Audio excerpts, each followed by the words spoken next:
दोरी का बांधली? सदर प्रॉपर्टी जी आहे ही आमची प्रायव्हेट मालकीची आहे. आधी माझी मालमत्ता सांगणारा आता म्हणतो किल्ला महाराजांचाच.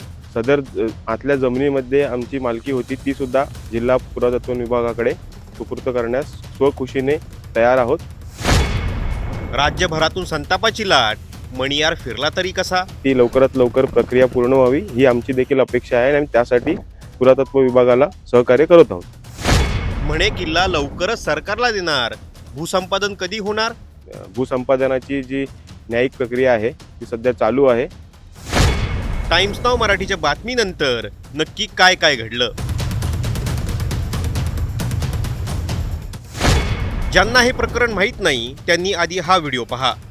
सदर प्रॉपर्टी जी आहे ही आमची प्रायव्हेट मालकीची आहे. तुमचं प्रायव्हेट तर बाहेर लावायला पाहिजे की ही प्रॉपर्टी या कारणावरून याच्या अंडर आहे. तुम्ही आज घुसलात, समोरच तिथे बोर्ड लावलेला आहे. कुठे? हा बघा समोर बोर्ड आहे, एवढा मोठा बोर्ड नाव नाही काय नाही, नुसतं लिहिलंय. लिहिलेला आहे ना.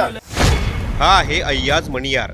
गोपाळगड किल्ल्याच्या आज जी आंब्याची बाग दिसते ही बाग गेली कितीतरी वर्ष हाच पिकवतोय.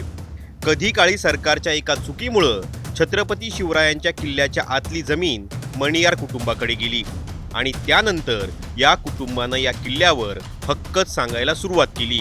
सदर प्रॉपर्टी जी आहे ही आमची प्रायव्हेट मालकीची आहे. ही त्यांची खासगी मालमत्ता झाली आणि आत आंब्याची लागवड केली. किल्ल्याचं महाद्वार हटवून तिथं आपलं गेट बसवलं. किल्ला खासगी मालमत्ता घोषित केला आणि शिवप्रेमींचा प्रवेश या किल्ल्यात बंद झाला.